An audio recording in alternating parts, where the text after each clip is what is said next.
Okay, I am sat here with Chunk. We've known each other for a very long time.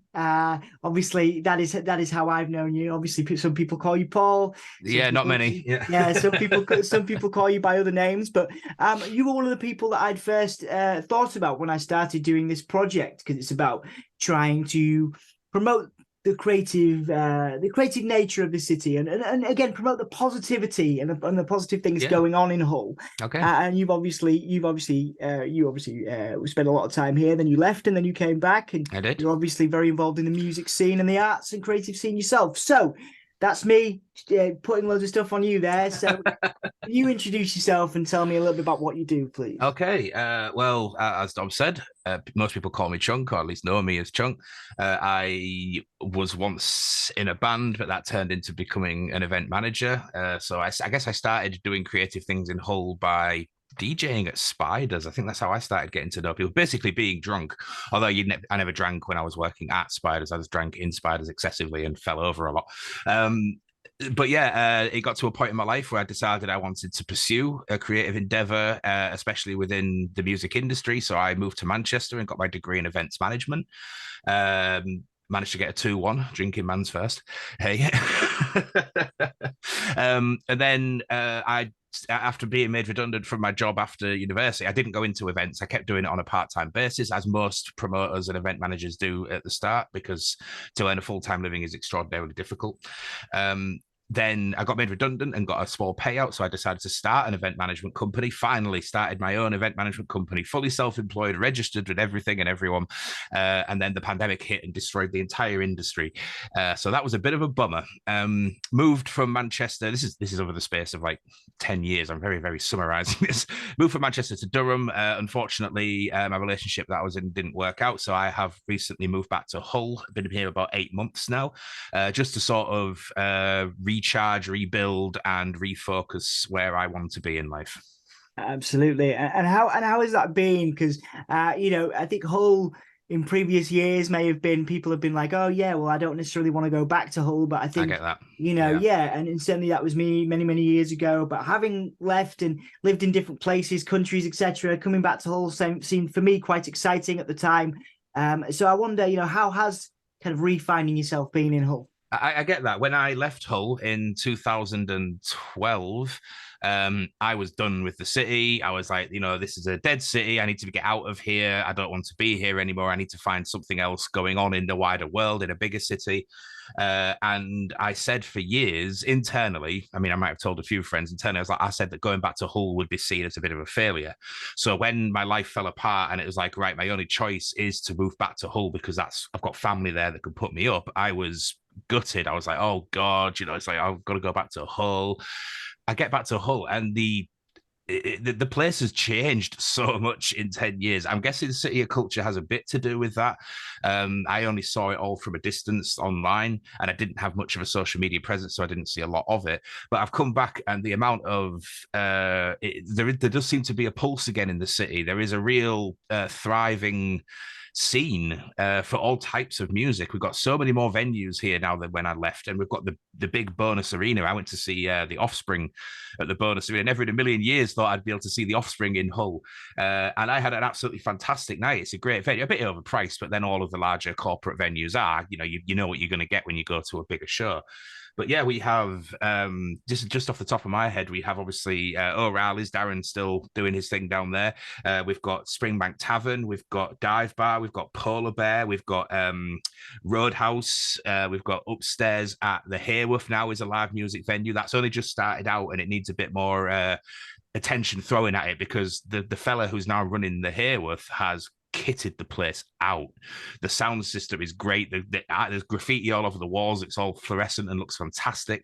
And when I do nip onto social media, all I see is all the different gigs, open mic events, and small festivals. We've still got Springboard coming up. I think it's changed its name because Springboard got cancelled, but the people that still loved and made it happen. In fact, that's last week. That's this weekend, isn't it? It is, yeah. Yeah, I'm planning to go down for at least a few hours. But yeah, and then on Wednesday just gone, I took my first visit to the Humber Marina where the fruit used to be, but the entire place is just full of bars, restaurants, venues, and it just seems like there's so much going on in Hull, and it's really nice to see. It really nice to see. Yeah, it's Yeah, exciting. It's it is. exciting. Yeah, so I'm gonna and it's the challenging question now for you, Chunk, is to pick your favorite. Do you have a favorite venue in Hull that means the most to you, and why? Oh my word. I just realized I forgot to mention the Adelphi, which is still going. um, I can't pick a favorite because different venues have different qualities that I go to for different things. That is to do with obviously the size of the venue plus the setup of the venue.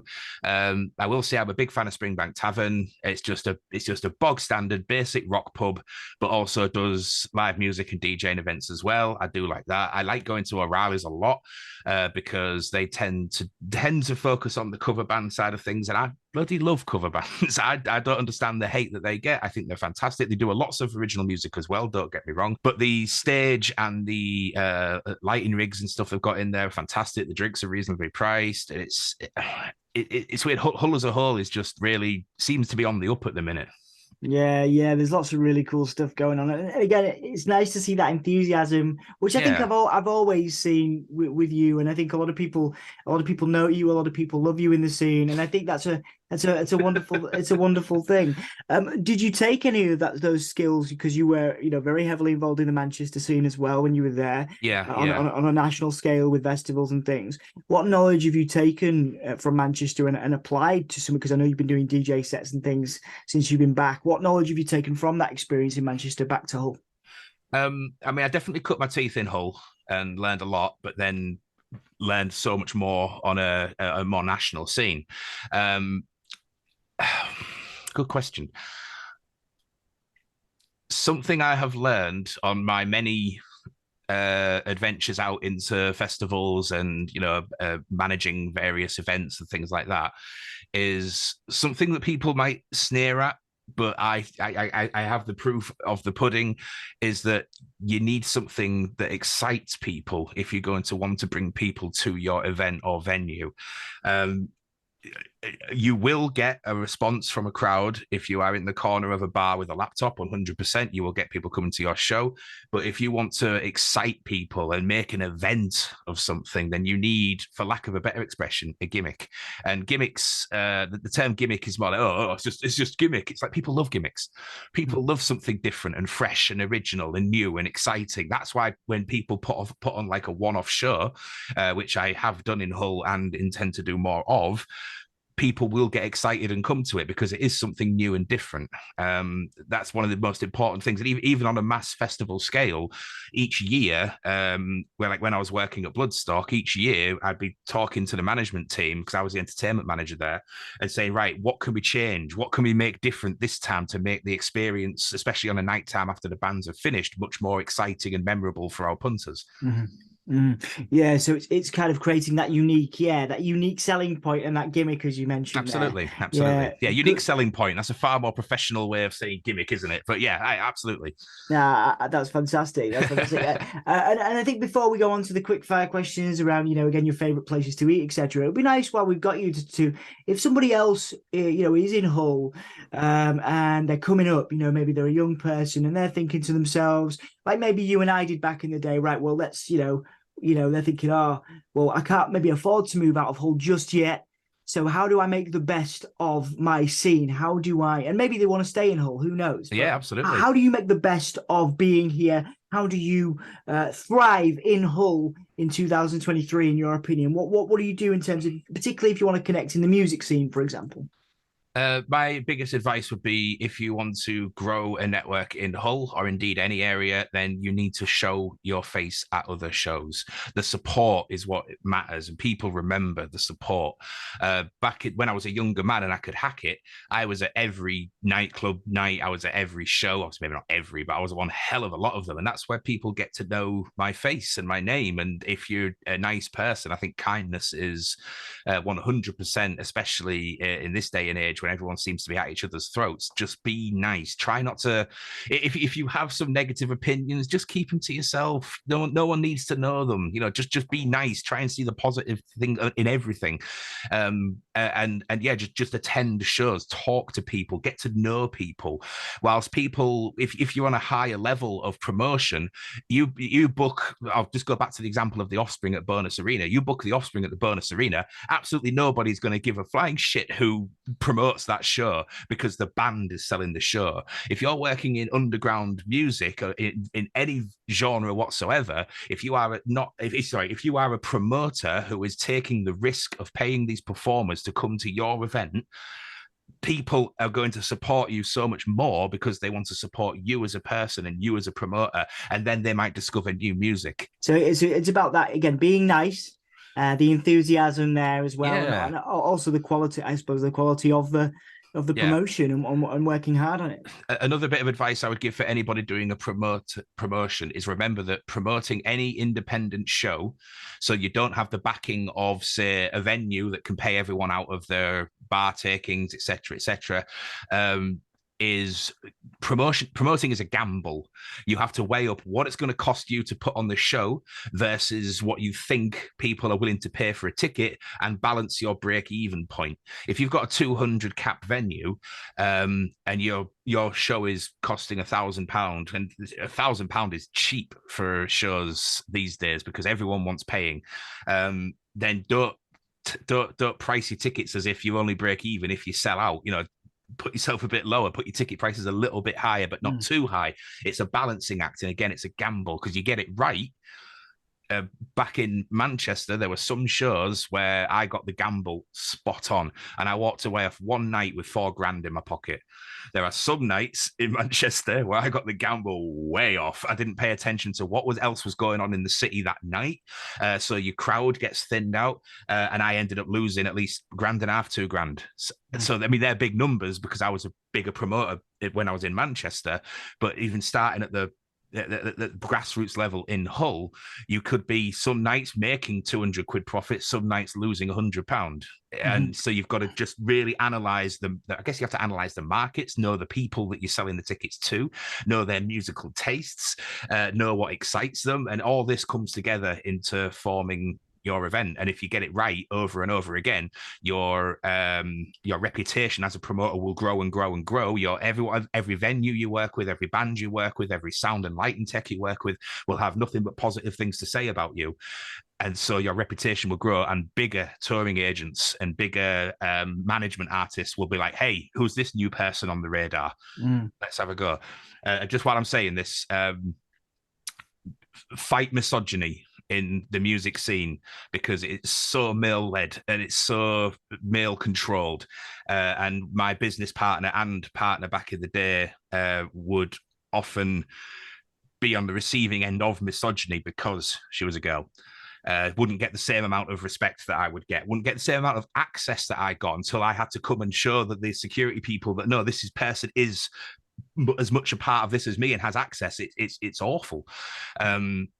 And I think we need to support female to support people with vaginas in in this industry. Absolutely, and people of all backgrounds, abilities. Absolutely. Yeah. There may be many things. Got my pen. There may be many things in life that you don't understand, but that's fine as long as you accept them. You don't, as long as you just hey, I don't understand what their stance on life is, but it's not hurting anybody. Fine, I'll accept it. Do no harm. That's it. That's certainly how I feel, Chunk, and thank you for that. So I'm going to start you with the hardest quickfire question of the interview, where we go back onto and focus on Hull and the great things about it, because that's what we're here to talk about. I'm going to ask you to pick your favourite bands in Hull, whether they are past, present, and future. Give me 2 or 3 of your favourite musical artists from the city and why, please. Okay. My first one, without a shadow of a doubt, is Battalions. They have been going for a very long time now. I'm a huge fan. I almost wore one of my Battalions t-shirts today. Those guys have a really dirty, filthy, sludgy, heavy metal sound, which just feeds my soul. And they've been at it for a long time, and they're starting to get places which they thoroughly deserve. I love those guys. Fantastic. So is there one more you've got a little hint for the future, or is that pretty No, soon? no. I'm just thinking about bands of the past that I really enjoy. Actually, no, there was another band that is still kind of working. I think they're having a bit of a hiatus, but they are coming back, which is 13. The lads in 13. I am a metal kid at heart, so I love my thrash metal and stuff like that. Those guys are really, really, really good at it. And I mean, everyone loves this. Everyone loves Beautiful South, right? brought Absolutely. brought up in Hull, it's kind of like what you get served it for dinner, don't you? It's like Yeah. everyone loves a Beautiful South. It's funny. The guy, one of the guys in America that I work with, that sends me a lot of really good interviews with global artists. Yeah, He yeah, yeah, he was talking to me just randomly one day about, because most people assume if they haven't done their research, people assume that we're Manchester or London based. yeah. So he was just talking to me one day about his favorite bands, and we were just chatting, and he said his favorite band of all time was the Beautiful South. And this is a guy who's managed and done PR for like some of the biggest bands in the world. He's Outstanding. sitting in New York in his office. Like, my favorite band is all the Beautiful South. And when I mentioned I was from Hull, he was like, "Holy," because he's never been here, but Right. he thinks of it as this musical mecca because his favorite band of all time are from Oh, there. So it's a lovely little story related to the Beautiful South. So shout out to absolutely. Ray B PR if you happen to watch this, Ray. But yeah, so in terms of Hull itself, I would like to ask you, have you got a favorite place to eat, Chug? A favorite place to kind of unwind, get some food in Hull, and why is that? I mean, they don't call me chunk because I'm I've got a six pack or anything. I love my food, and Hull does have a series of fantastic restaurants and takeaways and things like that.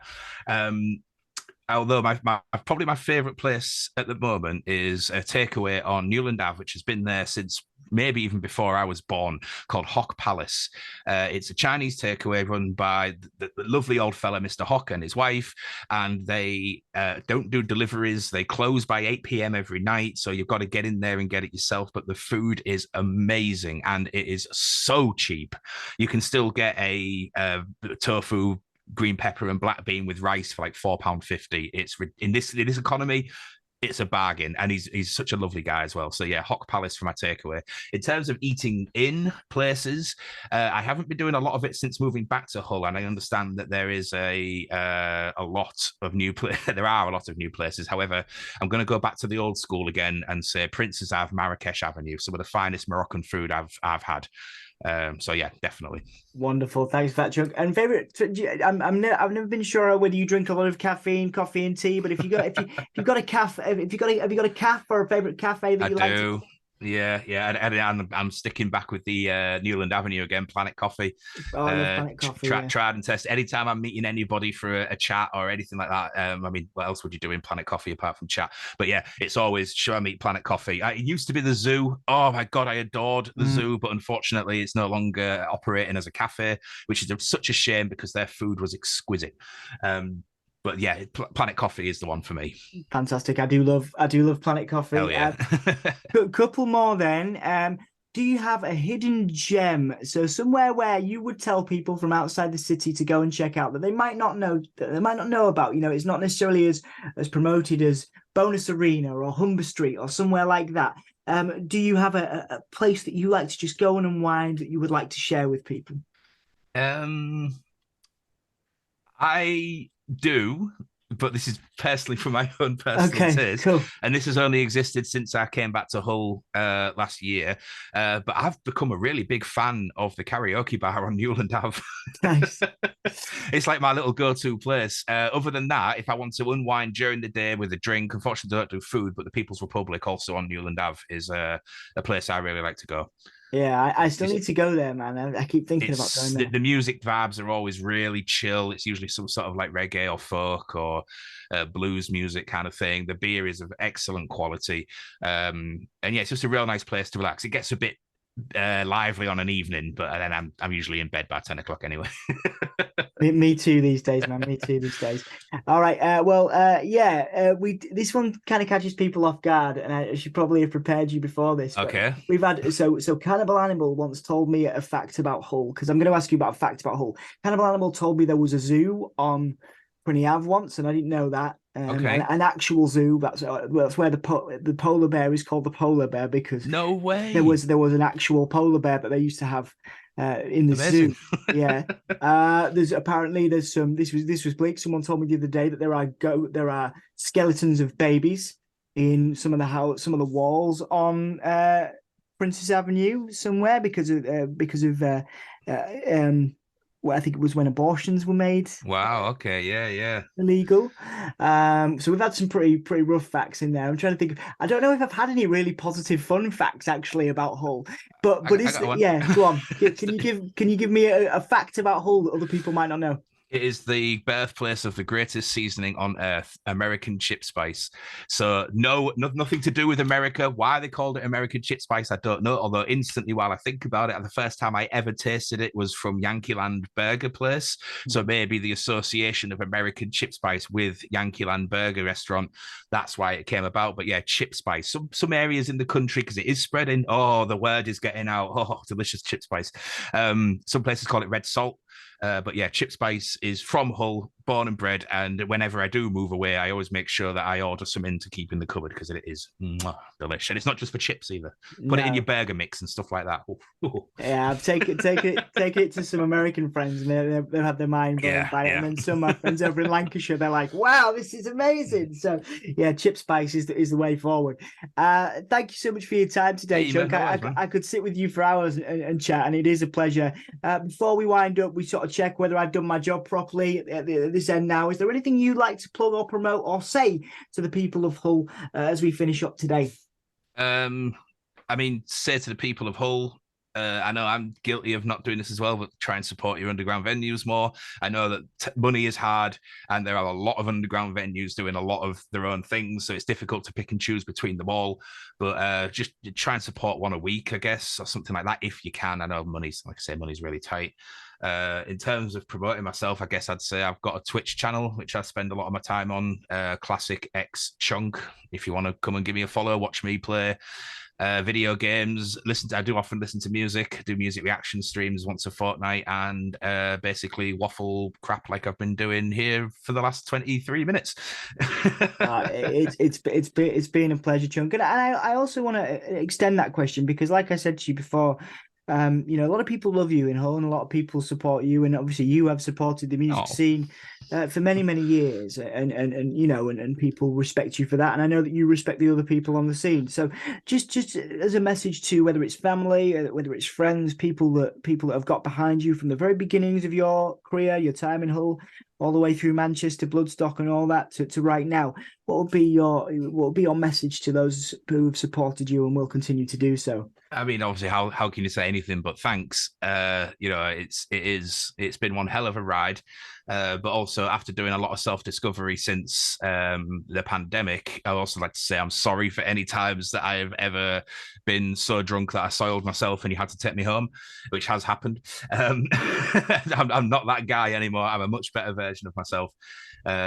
And yeah, just cheers for sticking with me, and I really appreciate it. And cheers to you, Dom. I've got all the time in the world for you, mate, because you are one of the nicest, most positive people I've ever met, and I've never met a single person with a bad thing to say about you. And I bet there are people out there with bad things to say about me, but hey, that's just the way the cookie crumbles. Oh man, well, thank you for that lovely compliment as we finish off. And I think it's just because we share the same values, the same things that you were talking about earlier, is what I try and do. Fundamentally, if you're nice and you're Yeah. good at what, or you try your best to improve or be good at what you do, I think that's it, really, isn't it? Those the ingredients. So yeah, and yeah, thank you for making the time for me. And we'll have to do this again soon. No worries, dude.